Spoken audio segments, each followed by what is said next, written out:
Uta is indeed getting a new legend. We were correct about the T's being for her and her birthday, and she's not even coming alone. Another legend alongside her will be the dual unit of Kizaru and Fujitora. In this video we are going to break down all of their abilities and see how good they really are. So without further ado, let's get to it. Of course, starting with Uta, her captain ability is the following. She boosts Psi, Free Spirit and Shooter characters HP by 1.3 times. Very happy that Shooter is included. I like that they are using Uta to boost shooters because it's not one of the better classes. Their attack by 5.25 times. Boosts their attack by approximately 5.5 times when they have a Psi or a TND slot.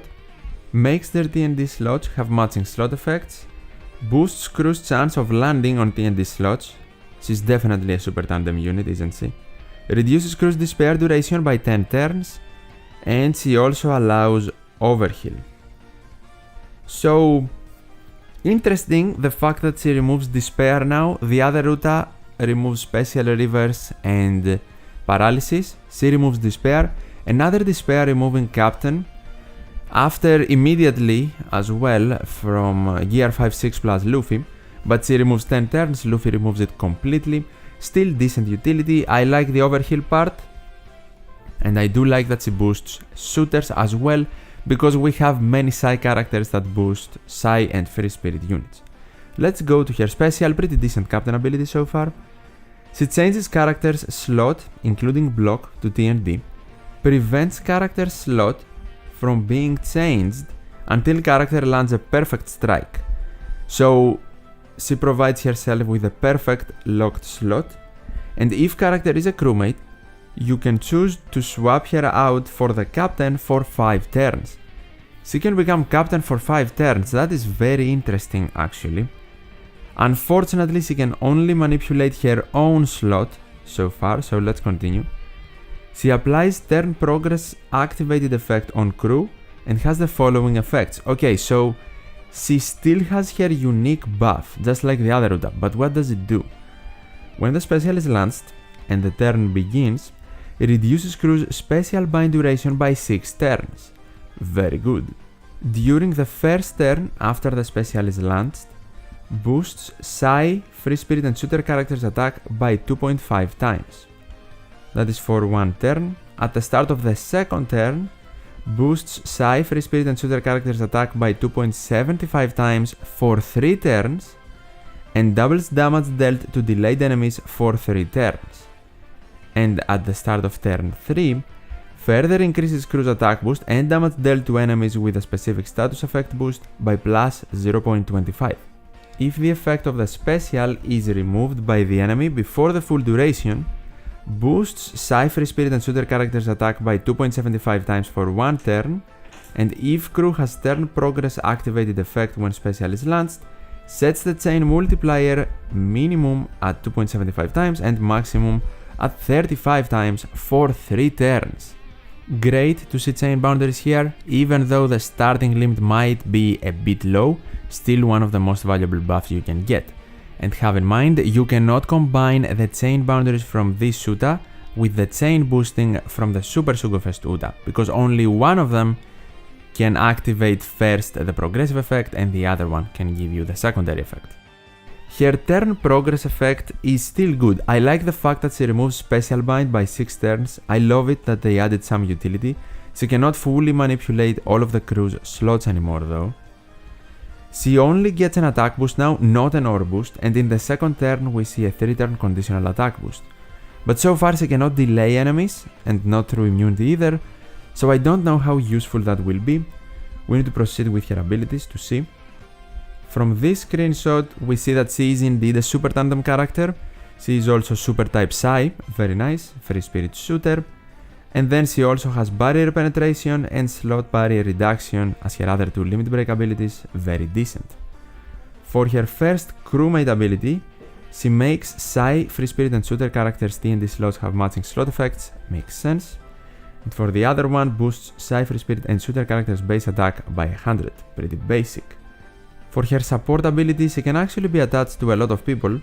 Luffy, awesome. Shanks, Ben Beckman, Lucky Roo, Yasop, Gordon, Bonk Punch, Hongo, Howling Gabu, Building Snake, and Monster. So we are going to see more Shanks crew members as well, and at maximum level, her support. Once per quest, if inflicted with special bind status from the enemy, reduces supported character special bind duration by 5 turns at the start of the crew's next turn. The problem with these supports is that yes, 5 turns is great and all, but it's only on one character, the supported one. So it might be helpful, but in very specific situations, since it doesn't actually reduce special bind from the crew.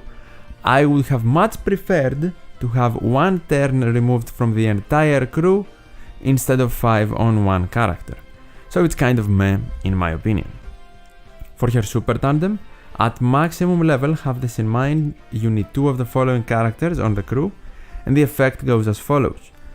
She applies attack boost of 2 times to Cypher, Spirit and Shooter characters for 1 turn and makes crew's type slots have matching slot effects for 1 turn. Pretty decent, not someone you should go out of your way to max out their super tandem though. For her super type, something way more accessible, the same characters as a condition, and then we see the special.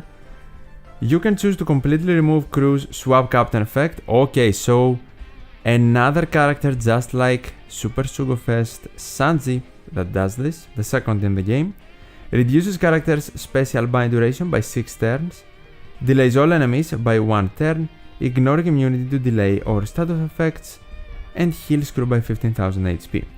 Wait a second, so what? That doesn't really make sense. She removes special bind for 6 turns, but she cannot resist it. She can only remove it on herself through her captain ability. So you can't use her as a crewmate, remove special bind, make her captain, and then get her back into the crewmate position after getting the super type. Not a fan of that.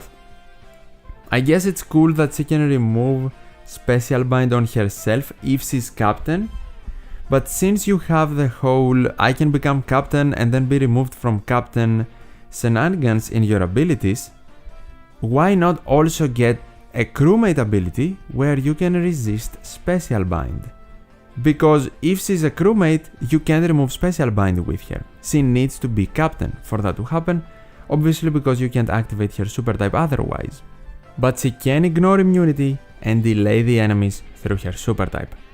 So in my mind, they do want this Uta, just like the other Uta, mainly to be used as double captain.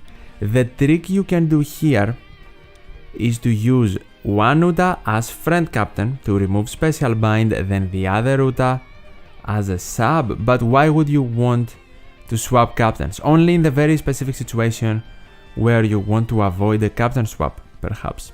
Because other than that, just use Uta as double captain, and essentially, instead of having despair removal and special bind removal through her captain ability, she has it despair removal in the captain ability and then special bind removal on herself through the super type, and special bind removal from everyone else through the special, which can be activated after the super type is activated on herself. And it is for 6 turns instead of 10 that would probably be in the captain ability, just like despair. If the special bind present in the quest though is 7 turns or over, then we do have a problem and we are going to need supports to help us out. I would say that she's a very strong unit and they do intend on us using her as double captain. The fact that we can get a conditional attack boost, we can ignore immunity, we can get a conditional attack boost for 3 turns, so with double Uta we can ignore immunity twice and enable the conditional attack boost.